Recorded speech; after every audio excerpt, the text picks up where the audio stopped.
Alrighty, so normally the trade deadline for baseball is not it's not as intriguing to me. It's just a lot of small pick swaps and not pick swaps. It's just a bunch of small, player swaps, and usually amounts to basically nothing. But this trade deadline has had some heavy hitters. Screwball to the fucking Dodgers that will cement the legacy of the 2027 season not existing. But also the Cubs actually being buyers for once. I know, shocking indeed. We decided to spend prospects and also money, I guess, um, to actually acquire some players. So that's cool. But we won't start on the second. We will instead start with June 25th. If you remember, back then we had no starters. So we had to desperately trade with someone, and what do you know? We were playing the Mets. So it's time to steal David Peterson, longtime Met, for third baseman Cole Mathis, 13th overall prospect in our pool or whatever. Of course, it's a small price to pay to give up somebody to get an actual starting pitcher, but we'll see if the Mets are able to get their own PCA at third base. I don't know. Maybe they got something.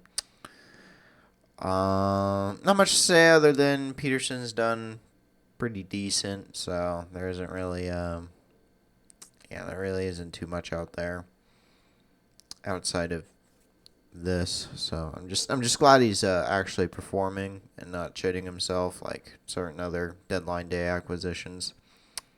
Um, so that's cool. But then we skip over to July 18th. The trade I wasn't really gonna go over until I realized there was four trades, and I was like, I just need to add another trade to make it look like there's more filler. But the Cubs once again trade for relief pitcher Aaron Savalier, and also cash for some reason for Aiden Moffett, a pitcher that was wallowing in single A slash rookie ball.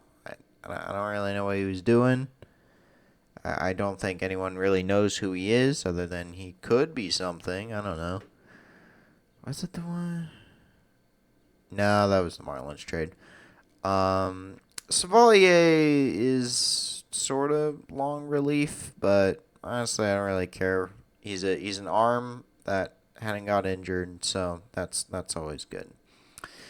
Then we start August 2nd with a bang. Not getting Kevin Gossman, but actually getting something for Jameson Taillon. Yeah, we traded Taillon to the Blue Jays for a player to be named later or cash, which is probably the best that we could get, after DFAing him a week ago. So it's always nice to get at least the potential of something, or even just money to help. I don't know, pay electrical guys. I don't know. But then later in the day, we traded for Kevin Gossman. God, the gas man himself. We had to give up yet another 13th overall prospect in our own little pool. That's what the numbers are for. Our own pool. Ty Southsen. I think that's how you pronounce it. And number 21, he's the shortstop, and number 21 center fielder Brett Bateman. Now, considering that those two positions are pretty locked down right now for the Cubs, it makes sense to trade those. Just that's always going to be something, I guess. But it's another starting pitcher. It is a starting pitcher for a starting pitcher, but I do believe that Gossman is better. We'll see if he actually starts against the Blue Jays on Thursday. Taillon, unfortunately, is not, so we could have had it. But the Blue Jays traded for a bunch of other starters. They had a very interesting. They were sellers, but also buyers. But buyers in the sense that they weren't necessarily thinking of 26. They were more thinking of 27 and 28. Which, I mean, it's not a bad deadline, considering this team, was in the World Series last year.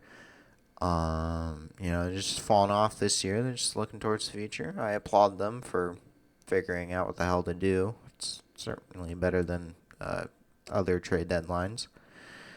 But that was it for August 2nd. I was a little, I thought there would be a little bit more outside of, Gossman, but considering that we miss out on Skubal, we miss out on some other top pitchers, it wasn't a surprise.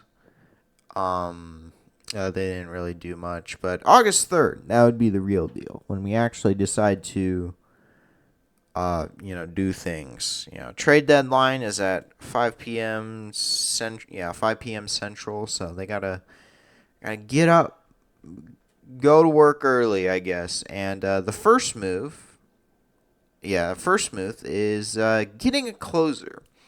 You see here, Jimmy, the Cubs closer is still injured. I don't know where Palencia is. Apparently, he might be back by the end of the month. But we haven't had a closer, and that has resulted in teen digits amount of players getting a save. Cubs record. That's not a record that you want because that means you're having to, rely on many different pitchers for the ninth inning, and that's not really considered good. So the Cubs realized that and also saw that the Angels were finally selling players. Wow! It's a revolutionary concept Artie Moreno has just figured out. How to sell players. Not all of them, just some of them. We get Zephyrshawn.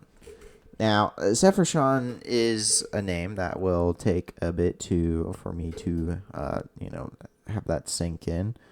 I assume his name is Ryan Zephyrshawn. Yes.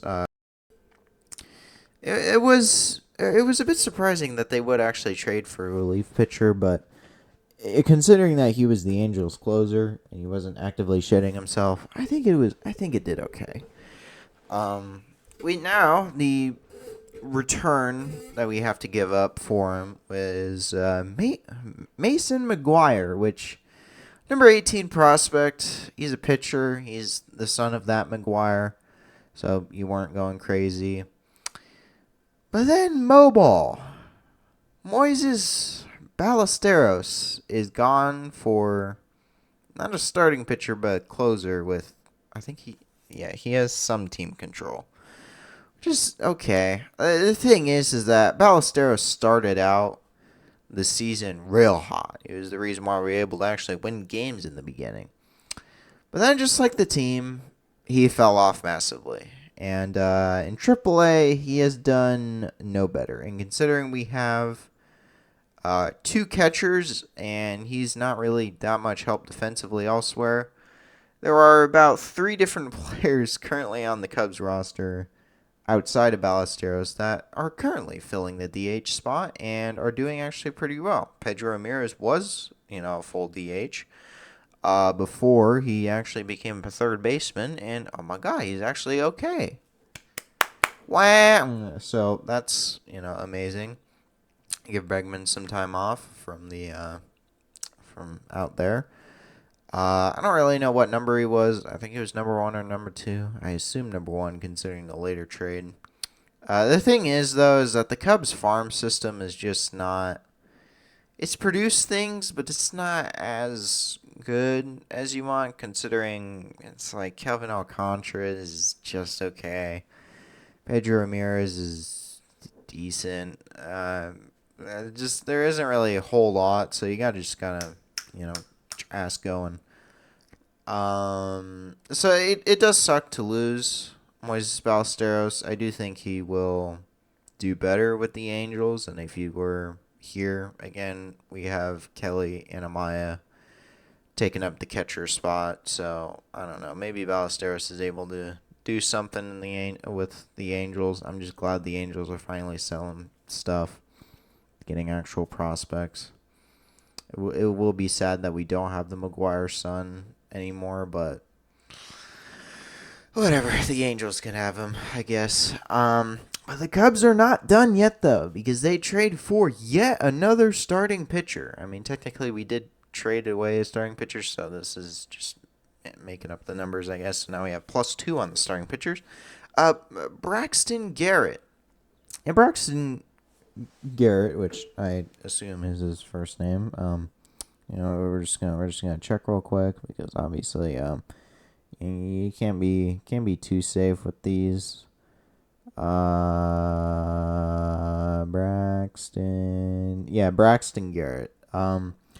He's a very interesting year. So last season, I think he was out for the entirety of it, and then this year he picked up another injury, which is wonderful. And he got 2 starts, shot himself, and then was shoved to the Shadow Realm for the time being.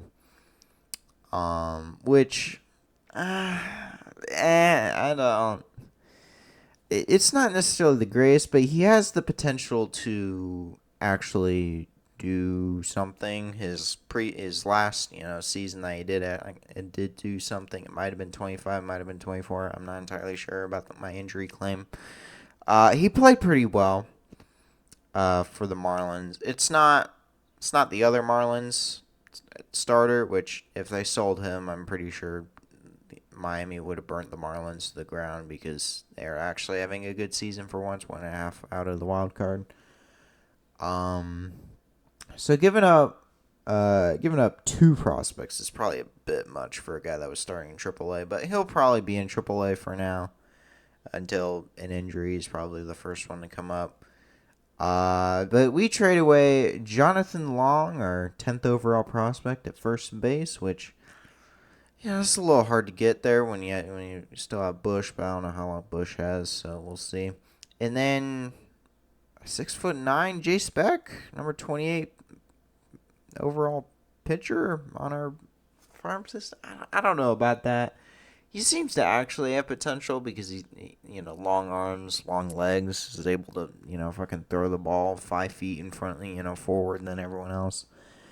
But whatever, it's fine. I don't know the whole pitching thing. Maybe he's really just reliever, and you can just find those guys in the dumpster. So that's fine. It's an interesting trade, but we need starting pitching help, which whatever, man. And then we were still not done with the trades. We once again go back to the Mets farm for Clay Holmes and T. Taylor. I don't really know what now Clay Holmes. Can this thing? I need to get an actual. So Tyrone Taylor and Clay Holmes. Now, I mean, Clay Holmes is pretty good. He's actually done well in the starts that he has had. Problem is that he's coming off of an injury. Mets fans say that Clay Holmes is better than Peterson, or a better Peterson. So that's cool. I don't know about Tyrone Taylor though. I mean, he seems okay.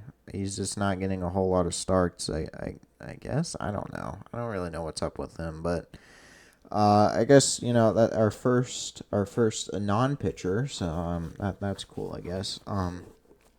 But the return that we have given up is just one guy. And that one guy is pretty huge because it is number 2 in our farm system, Jefferson Rojas, infielder. Which, considering that he's an infielder, it'll be definitely time before he actually does something. So, fine, we'll give him up. It sucks that he's pretty high on our prospect list, but also he's like number 2 in our farm system, and then number 60 something overall. Ooh, we need to get our farm system. That's for sure. The Cubs need to work on that because as of now, it's. I mean, look at the Dodgers, man. They have one of the best farm systems in the world, and they don't need it. It's not really just because it's Japan, but they have an actual one in the United States, and they don't need it. They need it for trading prospects to other teams for players, but I don't know. Mets should be happy with the return that they get. Rojas, You know, they get our number 2 and number 13 for 2 starting pitchers and a 4th outfielder for them. So that's cool. I don't know how much we're gonna see of Taylor. He might just be injury need be. I don't know how injury prone some of our guys out there. I mean, brick wall. Maybe we'll climb one, so that's just in case. But yeah, overall, I think the trade deadline is pretty good. The only questionable trade I would give is the Garrett one. I don't know why we needed to give up 2 prospects for it when the Marlins seemed very ready to just boot him. But all the other trades, I mean, this is a pretty non-factor, so I don't really count it. It's just getting a guy back for basically nothing. But all the other trades, I'm pretty happy with. We'll see if we're gonna be able to keep some of these guys. I know some of these guys are in their last year of contract. I think these 2 guys have decent control, but I don't know about the others. So we'll see if we'll lock them in long term. If we don't, well, that's just how the trade deadline goes. Hopefully this actually helps us get a starting playoff picture. I know we got a +3 on the amount of starting pitchers, but at the same time, half of them will probably just get claimed by the injury bugs. So we'll see how that goes. Yeah, it's just a little thing that I thought I'd do, talk about because there's really nothing else to talk about right now. Still have to wait more days until football or volleyball or literally anything. Help, whatever. That'll do it for me. I'm just glad we were able to beat the fucking Dodgers last night. That's awesome. And I'll see you guys later. Goodbye.